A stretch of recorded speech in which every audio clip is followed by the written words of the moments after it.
Turma diferenciada, é um prazer revê-los.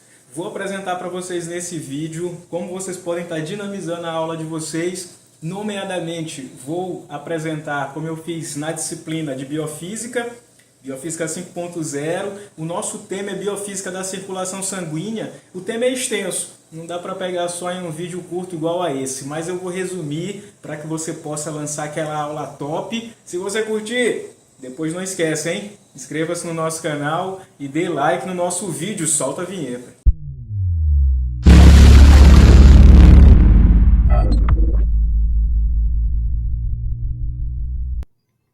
Já estamos de volta, pessoal. Então, vou botar aqui como tópico Biofísica da Circulação Sanguínea. Como falei a priori, esse tema é extensivo, né? Mas assim, tive 4 horários para poder trabalhar ele. E a gente lançou ainda uma atividade ainda para a próxima aula. Tema muito interessante, não tem por que não falar que você deve cuidar do seu coração. Nosso tema hoje está todo vermelho e azul, mais à frente você já vai saber o porquê, tá bom? Então comecei explicando os conceitos básicos. O nosso conteúdo é esse aqui que segue, deixa eu botar minha figurinha aqui para cá, tumba, tumba, tumba, pronto. Então eu tinha 6 itens aí para poder trabalhar, para poder atacar com os alunos. Comecei então explicando o conjunto, falei então que ele é dividido em 4 partes. Primeiro tem o coração, depois vem os vasos sanguíneos, em terceiro nós temos o sangue e em quarto o sistema de controle, que é o SNC. Fiz essa relação lá do SNC com o capítulo que a gente tinha visto anteriormente. Falamos de bioeletrogênese, relação que existe então entre o campo eletromagnético e o campo gravitacional durante a circulação sanguínea. Falei também sobre o potencial de ação. Esse potencial de ação no miocárdio ele se passa com as fases principais que a gente já viu no capítulo anterior, até porque o ciclo cardíaco, né, ele segue 4 steps, 2 são eletromagnéticos e 2 são gravitacionais. E assim nós fomos discutindo, então, relacionando bioeletrogênese com biofísica da circulação sanguínea.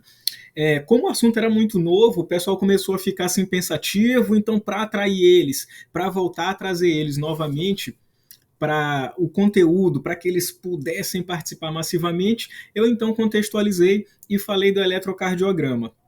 Antes do eletrocardiograma, pessoal, eu falei do como era medido anteriormente, os métodos anteriores. Aí falei de método triangular, método de Einthoven, triangular aumentado. E aí foi quando a gente chegou nesse item 3, que é o eletrocardiograma. E aí todo mundo já tinha feito, já tinha observado, né? Mostrei para eles como a gente faz a leitura do eletrocardiograma, a diferença entre arritmia cardíaca, tá bom? Quando esse ciclo, né, ele está perfeito, que a gente utiliza, entre aspas, aquela nomenclatura do espelho, né, tá tudo espelhado aqui, então o ciclo está perfeito. Falei também sobre a questão dos dipolos, os potenciais no dipolos, como mensurar cada pico daquele ali que o eletrocardiograma faz, né, aquela quantidade em milivolts. E aí pronto, todo mundo já debateu, porque quem mede voltagem é voltímetro, e a gente sabe que ali nós temos então o milivoltímetro.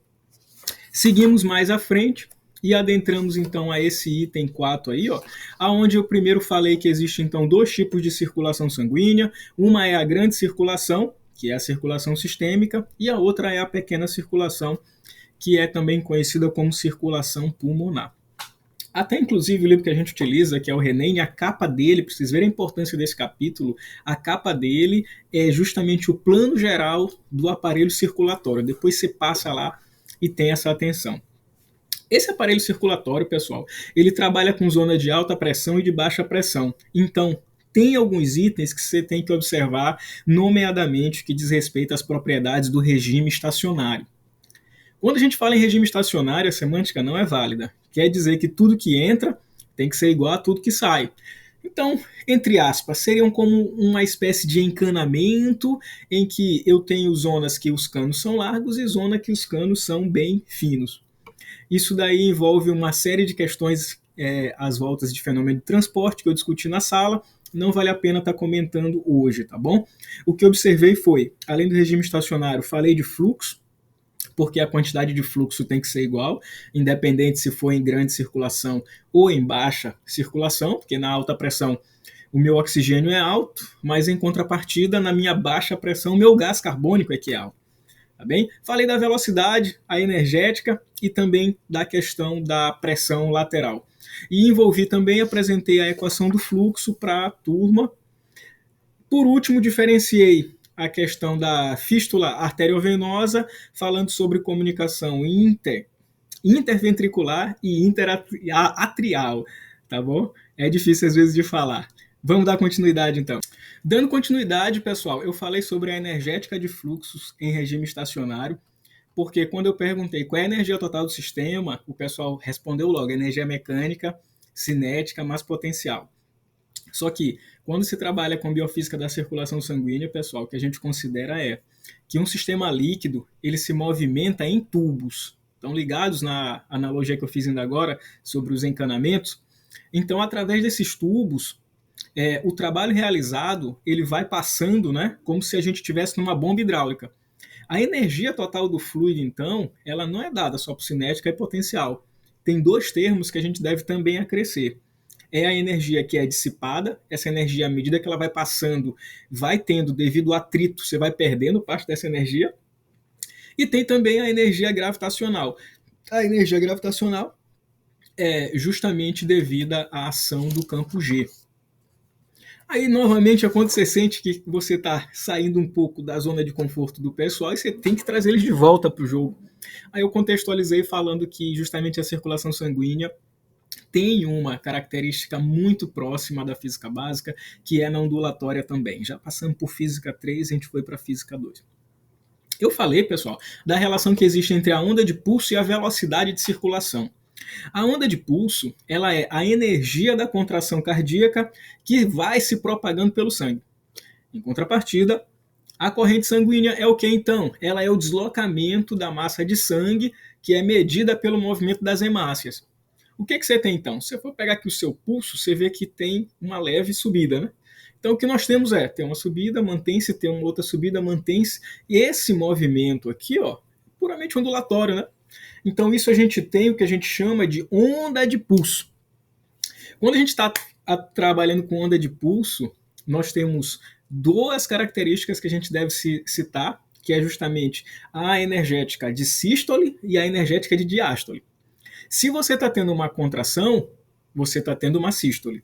Se você está tendo uma dilatação, ou melhor, peço desculpa, um relaxamento, você está tendo uma diástole, tá bem? Então, na sístole, o que ocorre? Os átrios, eles ejetam sangue nos ventrículos e esses ejetam nas artérias, aorta, coração esquerdo e artéria pulmonar, coração direito. Beleza, pessoal? Na diástole, então, com a entrada desse sangue, o que nós temos nas cavidades cardíacas é o fechamento das válvulas arteriais. Aí eu parei um pouco a aula, o que eu fiz? Tirei os meninos da cadeira, estava já há muito tempo sentado, trouxe eles para cá para a gente fazer essa atividade que eu vou apresentar aqui agora. Dá só uma olhada. Vamos ver aí, ó. Na biofísica da circulação sanguínea. E aí, Elia? Estamos preparados? Vamos ver quanto é que deu. Tô ansioso. Vamos ver aqui. Tempo real. 13/9. Vamos voltar então, pessoal. Como vocês puderam ver então aí com o nosso aluno Ian, vou botar aqui em cima aqui, ó, o Insta aí dessa fera aí que sempre contribui com a gente aqui no canal. Deu uma pressão lá, tava 13/9, né? Eu até disse para ele dar uma passadinha aí depois, fazer os exames médicos dele, né? Pra gente poder ver se, não sei, espero que não, pode ser hipertensão estágio 1, não sei, né? Tá 13/9, tá naquele limite ali do 12/8. Muito jovem, né? Então tem uma série de características envolvidas, não vou topificar aqui, vamos para frente então. Já estávamos então, o pessoal já estava animado, já estava participativo, pedi para eles voltarem para os seus assentos, para a gente falar de 3 equações que são importantes. Então, à medida que o sangue ele vai passando, pessoal, tem um momento em que ele passa de forma ruidosa e tem momento que ele passa de forma silenciosa. Quem determina isso é o número de Reynolds. O número de Reynolds é um valor dimensional, no SI ele vale 2000, e aí ele indica o limite que está entre o fluxo laminar, que é silencioso, e o fluxo turbilionar, que é o ruidoso. O turbilionar, pessoal, a semântica é válida, como se fosse turbilhão, né? Muito barulhento, por aí. Depois falamos da lei de Poiseuille, ou Puzel, né? Turma do francês aí depois me corrige aí. A lei de Puzel, pessoal, ela justamente é a equação do fluxo de um fluido que foi estabelecida por esse estudioso aí, tá bom? E também fica a curiosidade. O livro do Renane, ele é médico, tá bom? Ibrahim Renane é médico. E o Puzel também era médico. Fica essa curiosidade. Por último, a gente falou de uma equação também super importante, a lei de Laplace. Todo mundo faz sempre a mesma pergunta, se é o mesmo Laplace das equações de Laplace. É o mesmo, pessoal. É o mesmo, tá bom? A lei aí de Laplace, ela apresenta justamente a equação que depende da... Essa equação depende da forma do que a gente está estudando, né? E o que ocorre é o seguinte, quando a gente fala em pressão, você vê que agora está falando em pressão, você pensa em força sobre área. Mas aí, nesse caso, a lei de Laplace, ela é força sobre raio, ou tensão sobre raio, tá bom? Tensão e força, ambos dados em Newton. Peço desculpa. Para a gente finalizar, então, eu fiz o seguinte, tirei de novo o pessoal da cadeira, e aí trouxe de novo o pessoal para perto de mim, e aí apresentei como seria a aula de biofísica da circulação sanguínea em realidade aumentada. E vem comigo e confere como é que ficou. Pronto. Ó, aí vocês vêm aqui atrás aqui, ó. Olha o que eu estava falando aqui para vocês, ó. Então aqui dentro aqui, ó. Então, primeiro, ó, essa parte aqui de cima é a aorta, tá bom? Deixa eu dar uma deitada aqui nele aqui, ó. Botar para cá. Então vocês podem ver as zonas, tem aqui os azuis e os vermelhos, né? Veias e artérias. Se a gente for ver dentro, o coração ele é uma câmara oca, tá bom? A câmara oca, de um lado você tem ventrículo esquerdo e ventrículo direito, átrio esquerdo, átrio direito. Aqui está tendo o batimento dele. Deixa eu ver se dá para dar uma ampliada aqui agora. Tá vendo? A parte aqui de cima aqui de vocês é a aorta. Olha aqui uma nova reduzida. Joga para cá. Só ligar para ele, não tem ninguém. E tá para lá. Pronto. Então, ó. Ele trabalha aqui em dois regimes. Um é a pequena circulação e outro é a grande circulação. A grande circulação é a circulação sistêmica e tem a pequena circulação que é a circulação pulmonar. Beleza, pessoal?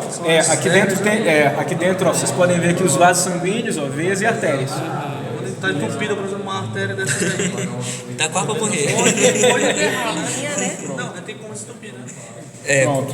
Cateterismo. O primeiro passo é o cateterismo. Perfeito, pessoal. Para então, finalizando, eu fiz atividades lá no livro texto. Quem quiser conhecer o curso de biofísica, tem lá todo o escalonamento das atividades, estão lá do livro texto, tá lá no canal, passa lá, tá bom? Quem quiser saber como eu fiz essa animação em realidade aumentada, passa no canal que eu já ensinei em vídeos anteriores. E aí, por último, a gente fez atividades também gamificadas. A gente utilizou Nearpod, utilizou Kahoot. Se não me falha a memória, usamos também o WordWall nesse mesmo dia. Aquela coisa, né? Eu tenho a liberdade de tempo, né? 4 horários, mas em momento algum eu perdi a atenção dos alunos. Os alunos saíram extensivamente motivados das aulas. Reflexo disso foi a atividade de livro-texto, eles foram independentes na resolução, foram participativos. Então, se você fala que seu aluno não está participativo, o primeiro ponto que você tem que repensar é suas aulas. A sua aula está sendo no nível dos seus alunos, eles estão tendo interesse para poder falar, para poder opinar.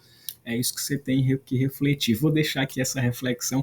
Vou parando por aqui. Hoje eu falei bastante. Um abraço, pessoal. Até o próximo vídeo. Não perca tempo. A vida é corrida. Docência é diferente. Até mais.